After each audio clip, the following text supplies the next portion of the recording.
Hello, and welcome to Charlotte Readers Podcast, where authors give voice to their written words. I'm Tracy Curtis. I'm one of the authors that was featured in Season 1, and I'm here today with Landis Wade, the creator of the podcast, and we're going to talk about some of his writings and, of course, the podcast itself. How you doing? Welcome to your show. Yeah. Well, thanks for having me on my show. I appreciate that. I'm glad you could be here. Thanks for being my host. I'm happy to be here. Right, so tell us about the podcast. Yeah, so, this is a show where we bring on Charlotte area authors and those who visit the Queen City, and we hear them read their work. We do get into questions about their work and their writing life, but more than that, like the tagline says, they're giving voice to their written words because they're actually reading their work. And it's poetry, it's short stories, it's flash fiction, it's book excerpts, it's all of the above. Because if you think about it, and it's also a way to promote authors in the area. The weatherman is probably more noticeable in the supermarket than the authors in the community. Probably more noticeable than the best-selling authors in the world, right? Right. So this is a way to kind of, let people know that there are authors in the community. Yeah.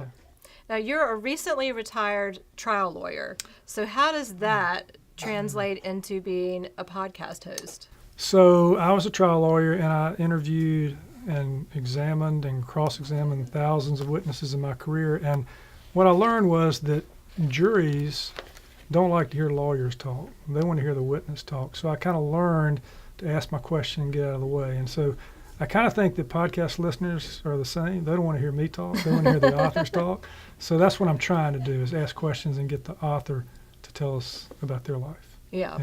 Now, you're also an author, and you've published a trilogy of books. Yeah. So tell us about those. Yeah, so I published a trilogy. It's about lawyers who save Christmas. It's kind of a cross between My Cousin Vinny and Miracle on 34th Street. And, we have a lot of fun. There's some humor. And, each is a freestanding legal mystery, but they all tie together. You find out the backstory of the bad guy in the third book. And of course, they're happy endings. Yeah. Oh, that's great. So, yeah. So now you start each season by introducing each author, and you do that by reading a story that you wrote. So could you read the story that you wrote to open season 1? Sure. I wrote a story called The Cape Fear Debacle. It was about time period when my dad took my brother and I. He was then 9, I was 11, down the Cape Fear River. So I'm going to read part of that. Okay, great. The Cape Fear Debacle. I've often wondered what made my dad think that he and a friend could take 4 young boys on a trip down the Cape Fear River without much planning. I now have a theory. It was the summer of 1969 and nothing seemed impossible. Astronaut Neil Armstrong had just taken one small step for himself and one giant leap for mankind, and Americans everywhere were imbued with a sense of adventure. About the time the lunar module Eagle landed on the moon in the Sea of Tranquility, the males of the Wade and Griffin households launched 2 boats on the Cape Fear River near Fayetteville, North Carolina. We would have been safer landing on the moon. But what did I know? I was only 11 years old. Now, this trip had all kind of disaster in it. We about went over a waterfall. We had to spend the night on a beach where it rained torrentially, and we didn't make it to Wrightsville Beach, which was our intended destination. But it had always been something in our family that was kind of family lore. So I'm just going to read the end of the story here. I went back years later, found it, but then when I was cleaning out my parents' attic, and I'm going to pick up this scene right here.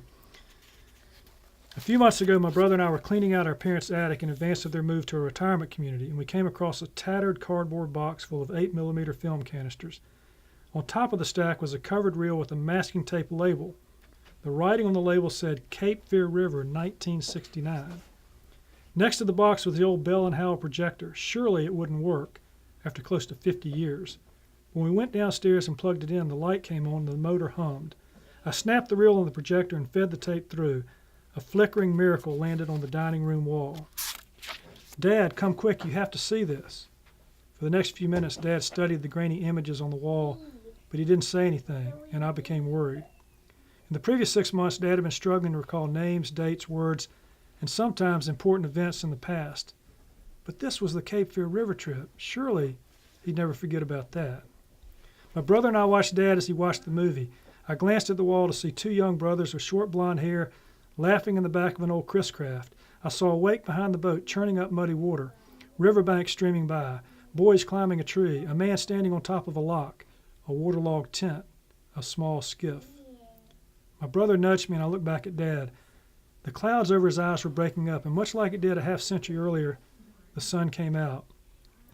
Dad smiled a big smile, the kind I remember him smiling when he was on a boat, out on the water, with the wind in his hair, when he was his happiest, when he was at his best with his boys. And then he asked me the question I've been waiting to hear. You boys want to go finish that trip?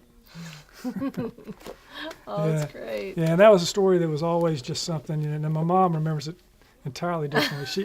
She was one that Moms always do. She had to come back and pick us up from the beach when we didn't make it but so far. But even to up until the time he died, he just always wanted to go back. So actually this spring, some of my good friends had the idea that we're actually going to go finish that trip. So that's great. Yeah, so I like to do something that's short that I've published on the show as well, and then I introduce the 12 authors for the upcoming season.